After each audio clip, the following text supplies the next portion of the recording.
नमस्कार, बहुत स्वागत है आप सभी का स्वराज एक्सप्रेस में। आप देख रहे हैं हमारा खास प्रोग्राम जनता मांगे जवाब। आपके साथ मैं हूं संयम जैन। छत्तीसगढ़ से लाल आतंक का साया सिमटता जा रहा है। मार्च 2026 का टारगेट लेकर सरकार नक्सलवाद के खिलाफ लड़ाई लड़ रही है। इस लड़ाई में जवानों को लगातार सफलता मिल रही है, तो वहीं नक्सली संगठन बिखरता हुआ जा रहा है। आलम यह है कि बड़े बड़े नक्सली लीडर भी मुख्य धारा में शामिल होने को अब मजबूर हो रहे हैं। लेकिन दूसरी ओर इसे लेकर अब सियासी बयानबाजी तेज हो गई है। आज इसी पर होगी चर्चा, लेकिन पहले देखिए आप ये रिपोर्ट।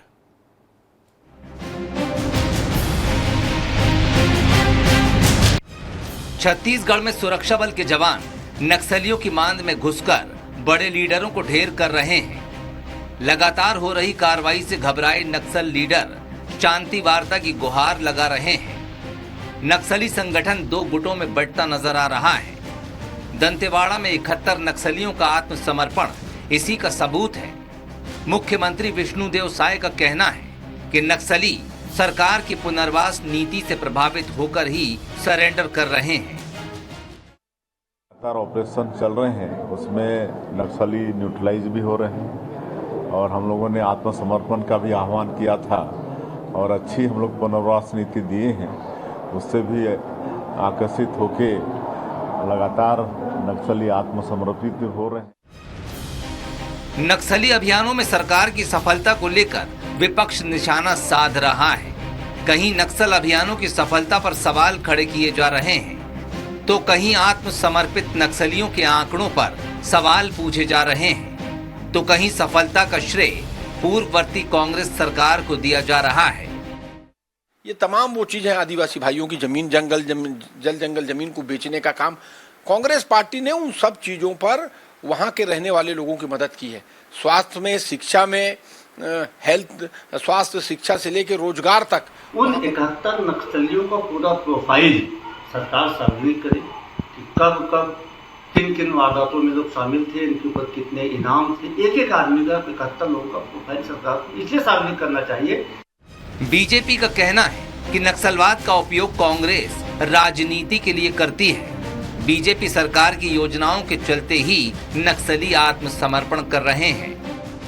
बस्तर सरगुजा के क्षेत्र के लोग जाग चुके हैं। राजनांदगांव, मोहलापुर, डोंगरगढ़ का क्षेत्र जहां इनकी पैठ हुआ करती थी नक्सलवादियों की, वहां एक जागरूकता आई है। नियत नेल्लेनार जो माननीय विष्णुदेव साय जी की योजना है गांव के लिए, उसका ये स्वरूप देखने मिल रहा है। अब कोई भी गांव वाला नक्सलवादियों के साथ नहीं है, सब सरकार के साथ है।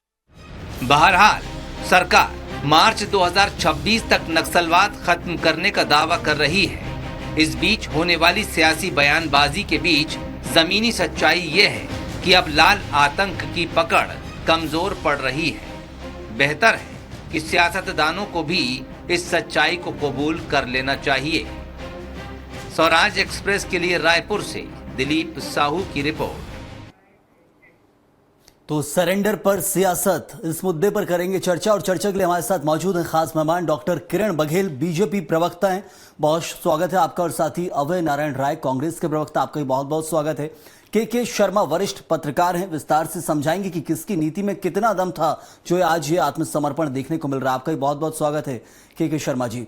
सबसे पहले जो सवाल उठाए जा रहे हैं वो ये है कि नक्सलवाद अब खात्मे की ओर है, किरण जी, लेकिन ये लग रहा है कि ऐसे में जो मार्च 2026 की डेडलाइन है उसका ही असर है। लेकिन कांग्रेस का यह कहना है कि हमारी पुनर्वास नीतियां थी, उनका ये प्रभाव है जो अब जाकर देखने मिल रहा है।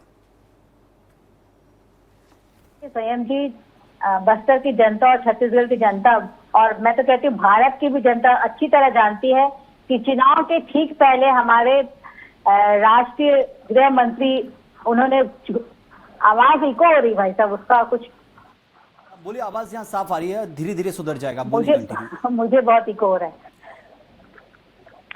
तो उन्होंने पहले घोषणा कर दी थी कि 2026 तक हमारी सरकार आती है तो नक्सलवाद मुक्त हो जाएगा बस्तर और छत्तीसगढ़। उन्होंने सरकार बनने से पहले ये चुनौती दे दी थी और सरकार जैसे ही बनी उसके बाद हम पूरे एक्शन में आ गए। यहाँ तक कि बरसात में जब नक्सलियों के खिलाफ ऑपरेशन बंद रहते उसमें भी हम लोग ने, पूरे हमारे जवानों ने, सुरक्षा बलों ने मुस्तैदी के साथ ऑपरेशन को जारी रखा। यही कारण है कि जब नक्सलवाद सबसे ज्यादा उसकी बढ़त बरसात के मौसम में होती, उस समय वहां खात्मे किया रहा और इनकी कोई पुनर्वास नीति रही तो हमारी यहाँ तक कि जिन्होंने नक्सलवादियों ने अपना आत्मसमर्पण किया उनके लिए भी हम प्रधानमंत्री आवास योजना के तहत मकान दिलवाने का प्रयास कर रहे हैं और नियत नल्ला राजस्व प्रोजेक्ट और बहुत सारे ऐसे प्रोजेक्ट है जिससे प्रभावित होकर नक्सली आत्मसमर्पण कर रहे हैं। और मुझे लगता है राजनीतिक इच्छा शक्ति कभी कांग्रेस की थी ही नहीं, ना केंद्र की ना राज्य की। यही कारण है कि हमारे यशस्वी प्रधानमंत्री जी ने संयुक्त मोर्चे के साथ हमारे यशस्वी विष्णुदेव साय जी के साथ राजनीतिक इच्छा शक्ति दिखाते हुए इतने सारे प्रोजेक्ट्स के साथ जरूर, तो इच्छा शक्ति का नक्सलियों को आत्मसमर्पण करने के लिए उसी का बाधित ये कर असर दिया। देखने को मिल रहा है, चाहे पुनर्वास नीतियां हो या फिर मार्च 2026 की जो डेडलाइन तय की गई है नक्सलवाद को खात्मे को लेकर। लेकिन अभय जी, यहां पर एक सबसे बड़ा सवाल उठेगा कि यदि अब नक्सलवाद खत्म हो रहा है, प्रदेश में बीजेपी की सरकार है, केंद्र में बीजेपी की सरकार है, अब जाकर श्रेय लिया जा रहा है। कांग्रेस का लंबा सारा कार्यकाल रहा, केंद्र में भी प्रदेश में भी एक कार्यकाल मिला था, लेकिन आप उस कार्यकाल की उपलब्धियों को अब निखार रहे हैं। मार्च 2026 की डेडलाइन का असर है, कांग्रेस किस भ्रम में है कि ये पुनर्वास नीति के कारण हो रहा है? देखिए संयम जी, आपको नमस्कार, किरण जी को नमस्कार और के शर्मा जी को प्रणाम कर रहा हूं। नक्सलवाद पूरे देश से समाप्त हो रहा है। छत्तीसगढ़ के साथ साथ आसपास के प्रदेशों में भी जी जहां पर नक्सलवाद था वहां से अब समाप्ति की ओर है। नक्सलियों को अब ग्रामीण दूर कर चुके हैं। जहां तक बस्तर की बात करूंगा, मैं छत्तीसगढ़ की बात करूंगा संयम जी, निश्चित रूप से 15 साल की रमन सरकार में अराजकता की स्थिति थी। उनको पालने पोसने बढ़ाने का काम हुआ, कलेक्टर का अपहरण होता था, सरकार वहां तक पहुंचती नहीं थी। लेकिन भूपेश बघेल सरकार की सबसे बड़ी उपलब्धि रही कि जब विकास का रास्ता दिखा, बंद स्कूल चालू किए गए, पानी की सुविधा दी गई, स्वास्थ्य की सुविधा दी गई और तमाम योजनाएं जिनसे व्यक्तिपरक विकास हुआ, चाहे किसान को धान से हुआ हो, स्वयं सहायता समूह की महिलाओं को हुआ हो, 62 वनोपज 62 वनोपज एमएसपी पे खरीदे गए, सीधे लाभ मिला। टाटा को और तमाम उद्योगपतियों को जो जमीन दी गई थी और उद्योग नहीं लगा रहे थे, वो जमीन पुनः जंगल जमीन के मालिकों लेकिन ऐसा क्यों होता है? फिर दीपक बैज का ये बयान आता है कि आम मासूमों को मारा जा रहा है, आदिवासियों का हनन किया जा रहा है, नक्सलीवाद के नाम पर नक्सली बताकर आदिवासियों को मारा जा रहा है। दीपक बैज का बयान आता है, अभी ये ताजा बयान आया था। और दूसरी तरफ कांग्रेस की यदि इतनी सारी नीतियों से प्रभावित थे तो कांग्रेस को बस्तर में जीतना भी चाहिए था। 24 का लोकसभा हमने देखा, वहां हार गए थे। प्रभावित कितने थे? ये दो अलग मुद्दे हैं कि बस्तर में हमको जीतना चाहिए था और नक्सलवाद का खात्मा हो रहा है, वो किसकी सफलता है? जीत और हार राजनीतिक रूप से पूरे प्रदेश को प्रभावित करती है, जिससे बस्तर भी प्रभावित हुआ। केवल बस्तर के मुद्दे पे चुनाव नहीं हुआ था, बस्तर के मुद्दे पे आज चुनाव के अंदर तो बस्तर का ही मुद्दा चलेगा ना। अभय जी, मैं बस्तर के अंदर तो इतना पिछड़ा हुआ क्षेत्र है कि वहां पर बस्तर का ही मुद्दा काफी है। उसको जरूरी नहीं है बस्तर के अंदर कि वो बड़े बड़े देश के मुद्दे लेकर आए। बस्तर बहुत पिछड़ा हुआ था। संयम जी, अभी किरण जी ने कहा कि हमारे केंद्रीय गृह मंत्री ने चुनाव के पहले कह दिया था कि हमारी सरकार आती है तो 26 में समाप्त करेंगे। अगर भाजपा ने जीती तो समाप्त नहीं होता क्या नक्सलवाद? गारंटी नहीं है, बिल्कुल भी, क्योंकि आपको भी बड़ा कार्यकाल मिला था। इसलिए मैं कह रहा हूं क्योंकि मार्च 2026 तक बीजेपी ने दो रास्ते रखे हैं, या तो आत्मसमर्पण या फिर गोली, और उसी का असर है। मैं लौटूंगा आपके पास, के शर्मा जी भी विस्तार से बताइए। आता हूं अभय जी, आता हूं। बहुत सारे सवाल यहां उठ रहे हैं कि किसके कार्यकाल में कितना समर्पण देखने को मिला था। के शर्मा जी, अभी जो समर्पण हो रहा है उसमें आंकड़े बहुत ज्यादा है कि नक्सली आत्मसमर्पण कर रहे हैं। क्या ये पुनर्वास नीतियों का प्रभाव है या फिर मार्च 2026 की डेडलाइन की दहशत? निश्चित रूप से पिछले 5 साल के आंकड़े को भी आप देखेंगे तो 2020 में 40, 2021 में 51, 2022 में 30 और 2023 में 20 और 2024 में 213 मारे गए। कुल मिला के आज के आंकड़े देखिए तो ये उससे दुगना है आज की स्थिति इसी साल का अब तक के। तो ये दिखाता है कि सरकार की नीति और नियत एकदम स्पष्ट रहा है, डेडलाइन के साथ सामने। खासकर केंद्रीय गृह मंत्री अमित शाह को श्रेय जाना चाहिए कि उन्होंने स्पष्ट रूप से कहा, 5 बार बस्तर का दौरा किया और तमाम प्रकार की योजनाओं को लेकर जहां पे आम नेता नहीं जा सकते, जनप्रतिनिधि वहां तक पहुंचे, एक इच्छा शक्ति की दृष्टि से। उसके साथ ही पुनर्वास नीति बेहतर लाने की बात आती है, उनको जमीन भी दे रहे हैं, शहरों में भी मकान देने की बात है, उनको नौकरी देने के, जो लोग नौकरी देंगे उसको 5 साल तक सब्सिडी देने की बात सरकार ने अभी उद्योग नीति में उल्लेख किया है। अभी बस्तर में एक उद्योगपतियों के साथ चर्चा हुई, कितने निवेश होता है वो अलग बात का विषय है। कुल मिलाकर के सरकार की ओर से लगातार प्रयास किया जा रहा है। अब पहले की सरकार, कांग्रेस सरकार को भी यदि हम एकदम किनारे कर देंगे, 5 साल यदि कुछ नहीं होता तब भी क्या ये इतनी सफलता मिलती, ये विचार की बात। ये राजनीति का नहीं है, सब मिलके, क्योंकि छत्तीसगढ़ के हित की बात हो रही है, राष्ट्र हित की बात हो रही है। केवल छत्तीसगढ़ ही नहीं, आप झारखंड में देखिए क्या स्थिति। आज 10 नक्सलियों ने वहां पे आत्मसमर्पण किया, महाराष्ट्र में 2 लोगों ने किया है, कुछ दिन पहले तेलंगाना में करोड़ के जो थे उन्होंने समर्पण किया। तो राष्ट्रीय स्तर पर केंद्रीय गृह मंत्री का जो पूरे प्रदेश के साथ एक सामंजस्य स्थापित करने का 2 बार रायपुर में उनकी मीटिंग हुई, तो ये इसके सभी को श्रेय लेना चाहिए। मुझे कहना है श्रेय तो जनता देगी। फिर अभी चुनाव जो होगा 2028 में तो स्पष्ट हो जाएगा कि जनता इससे कितना संतुष्ट है, कितना लाभ कर। जो आपने कहा कि 12 सीट से 4 में कांग्रेस क्यों आ गए, तो तमाम प्रकार के वादे, निश्चित रूप से मोदी की गारंटी नहीं रहती तो क्या स्थिति बनती, वो अलग विषय है। लेकिन अभी की स्थिति में विकास, सुरक्षा, विश्वास को लेकर कांग्रेस काम करते रही, उस क्षेत्र के आदिवासियों को साथ लेने को लेकर। अभी सेवा सुशासन, गरीब कल्याण को लेकर भाजपा काम कर रही। जनमन योजना की बात करें या आकांक्षी जिलों के माध्यम से कहें कि कांग्रेस की सरकार हो, भाजपा की सरकार, केंद्र से लगातार पैसा इन आदिवासी क्षेत्रों में आ रहा है। इनका कितना सदुपयोग हुआ और इसके लिए जो भ्रष्टाचार मुक्त विकास की जो हम बात करते हैं, इसकी आवश्यकता वहां है। जहां जहां नक्सली आगे पीछे हट रहे कह सकते, वहां पे आपको जाकर के विकास को पहुंचाना है, ताकि फिर नक्सली वहां पे अपनी जड़ें मजबूत न कर पाए। ये एक बड़ा है। तो ये बहुत सारे यहाँ पर जो चीजें हैं कि एक चीज ही कारण नहीं है नक्सलवाद के खात्मे के लिए, बहुत सारे ऐसे कारण हैं, चाहे विकास की बात हो, चाहे वादों की बात हो, जिन जिन चीजों को पूरा किया गया आज उसी का असर देखने को मिल रहा है। किरण जी, लेकिन ये मार्च 2026 की तारीख तो तय कर दी गई है। छत्तीसगढ़ ही नहीं, हम देख रहे हैं आसपास के राज्यों में भी जहां नक्सलवाद फैला हुआ है वहां भी यही डेडलाइन तय की गई है। लेकिन नक्सलवाद तो एक सोच है, क्या ये लग रहा है कि उस सोच पर वार कर दिया गया है, या फिर दहशत रही तो एक डेडलाइन भी कम पड़ जाएगी, उसके बाद फिर नक्सलवाद आगे बढ़ जाएगा? क्योंकि नक्सलवाद एक सोच रही है, क्या उस सोच के ऊपर बीजेपी ने काबू पा लिया है क्या?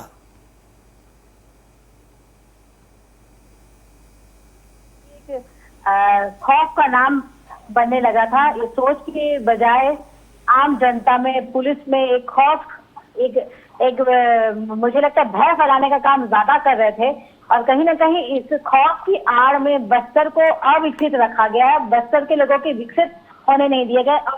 और ये जो 22 वर्ष रहा है, अगर बस्तर वासी अविकसित रहेंगे तो नक्सलवाद फल फूल रहा था। तो ये 22 वर्ष कर रहे थे कि बस्तर से विकास को दूर रखने थे, ताकि उनका विकास हो सके, वो फल फूल सके, पुष्पित पल्लवित हो सके। तो यही कारण है कि अगर बस्तर का विकास करना है तो वहां पर नक्सलवाद खत्म करना बहुत जरूरी था। इसी कदम को आगे बढ़ाते हुए मुझे लगता है कि वहां लोग नक्सलवाद थे, वहां पर उनका शोषण किया जा रहा था। उन जो हाई रैंक के ऑफिसर्स रहते थे, पदाधिकारी रहते थे, कमांडर रैंक के ऑफिसर जो रहते थे, कहीं ना कहीं निचले स्तर के जो नक्सलवादी रहते थे उनका शोषण किया करते थे। और जब भाजपा की सरकार आई और उनको जब भरोसा दिखा भाजपा की सरकार के ऊपर, निचले लेवल के लोग नक्सलवाद की ओर क्यों गए, सोच को लेकर यही कारण है कि इतने बड़े पैमाने में नक्सलवादी अपना आत्मसमर्पण कर रहे हैं और मुख्य धारा से जुड़ रहे हैं। कहीं ना कहीं ये सोच के साथ खिलवाड़ किया गया, ये सोच को बदला गया और अपने ही विकास में लगे रहे नक्सलवादी और निचले स्तर के नक्सलवादियों का शोषण। आपने बोला खिलवाड़ किया, किसने खिलवाड़ किया था इस सोच के साथ? क्यों इतने सालों तक ये पनपता रहा है? यही कारण है, मैं बता रही हूँ, 10 साल यूपीए की सरकार रही, कहीं भी उन्होंने मुझे लगता है साठ गांठ के साथ काम किया। क्योंकि जब भी नक्सलवाद को जो बढ़ावा मिला तो हमेशा से कांग्रेस की सरकार में ही बढ़ावा मिला है। कहीं ना कहीं नक्सलियों के साथ सांठगांठ है। अगर आपको मैं पुराने आपके दफ्तर सुना दूं तो दिग्विजय सिंह छत्तीसगढ़ की राज्यसभा सांसद रंजिता रंजन हमेशा नक्सलवादियों के साथ हमेशा से कहते हैं कि नक्सलवादी हमारे भटके हुए साथी हैं, कहीं ना कहीं उनका ब्रेन वॉश है। तो कांग्रेस के नेता हमेशा से नक्सलवादियों के साथ खड़े रहे। ये तो उनका हमेशा से आप तो फेवर कुछ भी करते बोल हैं। रहे हैं। तो चलिए चलिए अभय जी, एक पहले चीज और यहाँ जानना बहुत जरूरी है। के शर्मा जी ने साफ कर दिया है कि नक्सलवाद यदि खात्मे की ओर है तो उसमें सिर्फ बीजेपी का नहीं, कांग्रेस का भी सहयोग रहा है, बहुत सारी ऐसी नीतियां रही हैं, तो इसलिए सहयोग तो रहा है, लेकिन एक होती है चीज इच्छा शक्ति को लेकर। एक नीति नक्सलवाद के खिलाफ बता दें अभय जी, उनके सरकार में लिए चलिए गए। अभय जी उन्होंने से जवाब लेते हैं। अभय जी, कुछ तो कारण रहे होंगे, लेकिन आप जो सवाल उठा रहे थे उनको भी और जवाब चाहूंगा, लेकिन एक चीज और मैं जानना चाह रहा हूं कि यदि डेडलाइन सेट करने में क्या कांग्रेस की कहीं कमी रही थी जो अभी बीजेपी सेट कर पाई है? देखिए संयम जी, ये बहुत संवेदनशील मुद्दा है और कांग्रेस लोकतंत्र में और संविधान में और बातचीत के जरिए किसी भी समस्या को हल करने में विश्वास रखती है। कांग्रेस ने हमेशा संविधान का, लोकतंत्र का सम्मान किया। नक्सलवाद में और लोकतंत्र में क्या फर्क है? लोकतंत्र में बातचीत से समस्या हल होती है, वोट से सरकार बदलती है, अधिकारों के लिए वोट डालते हैं, और वो हिंसा के सहारे सरकार बदलना चाहते हैं। यही पे हमारा उनसे विरोध है। आपका प्रश्न आज के डिबेट का सबसे अच्छा प्रश्न है, उसका जवाब विष्णुदेव साय सरकार और अमित शाह को देना चाहिए कि क्या नक्सलवाद की सोच जिसके कारण नक्सली से गांव के लोग जुड़े, आज हजारों की संख्या में लोग आत्मसमर्पण कर रहे हैं। ये जो हजारों लोग जुड़े थे वो बस्तर के आदिवासी हैं, बिल्कुल, वो जंगल के निवासी हैं। जरूर वही मेरा सवाल है कि वहीं के निवासी हैं, यदि उनकी मानसिकता यदि बदल दी गई है कि नहीं बदली, वो एक सबसे बड़ी चीज है। मुझे ये भी आपसे जानना है कि कांग्रेस को लगता है कि मार्च 2026 तक खत्म हो जाएगा, क्योंकि दो चीजें की जाती कांग्रेस की तरफ से, वो बोलते हैं कि खत्म हो रहा है तो उसके पीछे हमारी नीतियां हैं, और दूसरा मार्च 2026 को लेकर भी आप सवाल उठाते हैं। देख लेते हैं तारीख क्या कहती है, ये भी कहा जाता है कांग्रेस की तरफ से। देखिए संयम जी, इस बात का साधुवाद है कि केंद्रीय गृह मंत्री ने एक डेट तय किया। केंद्रीय गृह मंत्री ने पूरे देश के लिए पॉलिसी बनाई और छत्तीसगढ़ सरकार का उसमें कोई योगदान नहीं है। पूरा नेतृत्व तो खुद कर रहे हैं, खुद मॉनिटरिंग कर रहे हैं। इसलिए ऐसा लगता है कि 2026 तक सफलता मिलेगी। लेकिन आपका सवाल अभी भी अनुत्तरित रहेगा कि क्या 2026 में सोच समाप्त हो जाएगी? नक्सलवाद को मानने वाले समाप्त हो जाएंगे, नक्सली गोली चलाने वाले समाप्त होंगे, और कभी भी गोली चलती है तो दोनों तरफ से हमारे आदिवासी भाइयों का नुकसान होता है। चाहे उधर से मारे जाए तो निर्दोष, इधर से मारे जाए तो निर्दोष, दोनों के सेनापति जिंदा रहते हैं और सैनिक मारे जाते हैं। नक्सलवाद को समाप्त करना है तो लोकतंत्र को बस्तर में स्थापित करना होगा, जन जंगल जमीन का मालिक आदिवासियों को बनाना होगा, उनका हक उनको देना होगा। लेकिन अभी जो लक्ष्य दिख रहा है ना कि ये जो कॉरिडोर बिछाया जा रहा है, जो लाल कॉरिडोर खत्म करके दूसरा लाल कॉरिडोर बिछाया जा रहा है उद्योगपतियों के लिए, ये दूसरे शोषण करता है। बड़ा सवाल उठा दिया, बड़ा सवाल उठाया अभय जी आपने, जवाब बहुत जरूरी। के शर्मा जी, कांग्रेस की तरफ से सवाल उठाया गया है कि एक लाल कॉरिडोर आप खत्म कर रहे हैं और दूसरे की तैयारी कर रहे हैं। यही तो लड़ाई थी जल जंगल जमीन की, और वही आप देने जा रहे हैं बड़े बड़े उद्योगपतियों को।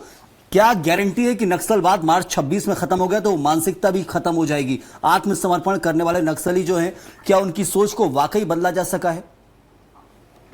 सोच से ही शुरू हुआ है। बस्तर जैसे आदिवासी क्षेत्रों में जो लाल कॉरिडोर की पूरी बात कहेंगे तो शोषण से वे पीड़ित थे, लोकतंत्र वहां तक पहुंचा ही नहीं था, विकास की जो हम बात करते हैं वहां था ही नहीं, स्वास्थ्य शिक्षा तो दूर की बात है, आवास और पेयजल जैसी समस्याओं को फ्लोराइड के चलते हुए बीमारी के बस्तर के लोग पीड़ित है। 3000 बसाहट की क्या स्थिति, जो विकास नहीं पहुंचा था एक बड़ा कारण है। इसी शोषण का लाभ लेके ठेकेदार या अधिकारी या जितने भी पूंजीवाद कह सकते हैं जिनको उन लोग कहते हैं पूंजीवाद, ये वहां पे हावी थे शोषण को लेकर। ये विचारधारा समाप्त करने के लिए विकास को वहां पहुंचाना है। जैसे जैसे नक्सलाइट पीछे हट रहे, मैंने कहा कि विकास को आपको वहां तक पहुंचाना है जिसके माध्यम से उनका लोकतंत्र पर विश्वास पहुंचे। और जो प्रधानमंत्री आवास की बात है, पेयजल योजना, ये उन लोगों के लिए ज्यादा आवश्यक है बस्तर के दूरस्थ क्षेत्रों में जो है।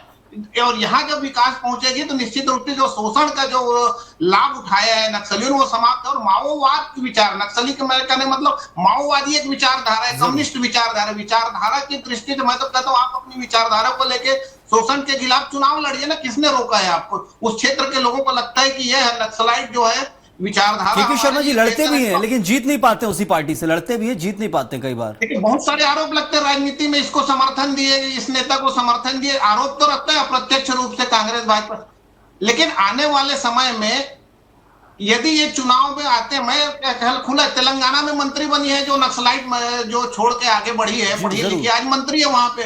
तो इस तरह से आप आगे बढ़ सकते हैं। लोकतंत्र में सभी विचारधारा के लिए स्थान है, चाहे ममता बनर्जी हो, चाहे केजरीवाल हो, चाहे कांग्रेस हो, चाहे समाजवादी पार्टी, सभी के लिए विचारों के लिए खुला स्थान है, कहा जा सकता है। मुझे लगता है नक्सलाइट इस रास्ते से हटे और लोकतंत्र पर विश्वास करें। आप जनता के यदि सेवा के लिए यदि गन उठाए हैं तो उसको आप गन छोड़ करके आप विचारधारा के माध्यम से संघर्ष कीजिए। लोकतंत्र में सबके लिए स्थान है, ये बड़ी चीज है। दूसरी चीज है, जो कॉरिडोर बिछाने की जो बात हो रही है, तो निश्चित रूप से यदि उद्योग किस ढंग से आए, कांग्रेस ने टाटा को जमीन मिली थी उसको आदिवासियों को वापस लौटाया, वहां पे जो छोटे छोटे उद्योग है, वनोपज जो है उसके माध्यम से इस ढंग से छोटे छोटे, अभी भी बात आई है उसमें कि खाद्य प्रसंस्करण केंद्र स्थापित किए जाए, इसके माध्यम से रोजगार के अवसर उपलब्ध कराया जाए। बड़े उद्योगों के जगह में छोटे छोटे जो वहां पे दुग्ध की बात आती है या वनोपज की बात होती है, इमली की बात आ रही, प्रसंस्करण केंद्र के माध्यम से विकास को आगे बढ़ाया जा सकता है, ऐसा लगता है। चलिए, बहुत कोशिश यही जारी है इस वक्त। और एक छोटा सा जवाब चाहूंगा किरण जी आपसे कि अब तो कांग्रेस का भी समर्थन मिल गया। बस ये कहा है अभय जी ने कि हम प्रदेश सरकार का कोई सहयोग नहीं मानते हैं, केंद्र ने जो तय किया, अमित शाह ने जो तय किया, उस कारण ये सब हो रहा है। बिल्कुल ये बात से सहमत है आप भी? बिल्कुल नहीं। दोनों केंद्र और राज्य सरकार की दोनों की इच्छा शक्ति, दोनों का स्ट्रॉन्ग कोऑर्डिनेशन, संयुक्त तत्वाधान में इसको नक्सलवाद खात्मे की ओर है। और मैं यही कहना चाहूंगी कि हम सिर्फ नक्सलवाद के खात्मे की बात नहीं कर रहे। 2026 तक अगर हम नक्सल की खात्मे की बात करते हैं, हम उसके आगे की भी नक्सलवाद के खात्मे के बाद आदिवासियों को विजन, आगे की विजन से रोजगार, सड़क, शिक्षा से भी जोड़ने की बात करते हैं। यही कारण है कि अभी आपने हाल ही में देखा होगा कि बस्तर इन्वेस्टर मीट का ऑर्गेनाइज किया गया था। तो कहीं ना कहीं हमारे गृह मंत्री सिर्फ नक्सलवाद को खत्म करने तक सीमित नहीं रखते अपनी सोच, बल्कि 26 के बाद बस्तर के विकास की भी विजन रखते हैं, ड्रीम रखते हैं, स्वप्न रखते हैं। हम उस पर भी काम कर रहे हैं। तो बहुत ये लाजमी और बहुत ही प्रशंसनीय बात है कि हम सिर्फ नक्सलवाद खत्म नहीं कर रहे, बल्कि उसके आगे की भी रोड मैप तैयार करके रख रहे हैं। चलिए, बिल्कुल। और एक और छोटा सा जवाब अभय जी से। अभय जी, यदि कांग्रेस की सरकार प्रदेश में होती, भूपेश बघेल की, और केंद्र ने ये डेडलाइन तय की थी, क्योंकि केंद्र डेडलाइन तय करके बैठी है और उसके बाद चाहे आप बात करें झारखंड की या फिर तेलंगाना की, वहां भी ये काम किया जा रहा है, महाराष्ट्र में भी, तो अब ऐसे में तो सहयोग तो तभी भी मिलता आपको भी। देखिए, हमको 5 साल अपेक्षित सहयोग नहीं मिला। अगर सहयोग मिलता तो निश्चित रूप से ये काम हम भी करते, क्योंकि ये सरकारें जो होती है संघीय सरकार है, संघीय व्यवस्था है। केंद्र और राज्य को ऐसे मुद्दों पर एक साथ खड़ा होना पड़ेगा। सीधे केंद्रीय सुरक्षा बलों को छोड़ा जाता है उसमें, तो वहां हम देख रहे हैं झारखंड में भी, तेलंगाना में वही हो रहा है। ऐसे कैसे नकार सकती है कांग्रेस? एक महत्वपूर्ण चीज उठती है। लेकिन दूसरी बात मैं एक आखिरी शब्द ये कहूंगा जी कि जो आज कांग्रेस ने मांग की है कि पारदर्शी तरीके से उन तमाम लोगों की लिस्ट जारी की जाए जिन्होंने समर्पण किया है और जो अभी तक मारे गए हैं, उनकी एक सूची मीडिया में जारी होनी चाहिए। बिल्कुल। तो इस वक्त जो एक मुद्दा अहम था कि किसके शासनकाल में कितना काम किया गया, लेकिन महत्वपूर्ण यह है कि मुद्दा हल हो रहा है। नक्सलवाद की जो समस्या वो खत्म होती दिख रही है और ये सब चीजों से, सारे कार्यकालों से ऊपर उठकर है। मैं बहुत शुक्रिया अदा करूंगा इस वक्त किरण जी आपका भी, अभय जी बहुत बहुत शुक्रिया आपका भी चर्चा में जुड़ने के लिए। साथ ही के शर्मा जी, आपका भी बहुत बहुत धन्यवाद इस चर्चा में जुड़ने के लिए। नक्सलवाद अपने समाप्ति की ओर है। मार्च 2026 की डेडलाइन तय है, लेकिन चर्चा का जो विषय है वो यही है कि अब किसके कार्यकाल में कितना काम हुआ है, कौन कितनी इच्छा शक्ति से काम कर रहा था और अभी किसकी इच्छा शक्ति है जिसके कारण ये दिन देखने को मिल रहा है। नक्सली बड़ी संख्या में आत्मसमर्पण कर रहे हैं और मुख्य धारा से जुड़ने के लिए तैयार हैं। इस वक्त के लिए फिलहाल इतना ही। आप बने रहिए स्वराज एक्सप्रेस के साथ।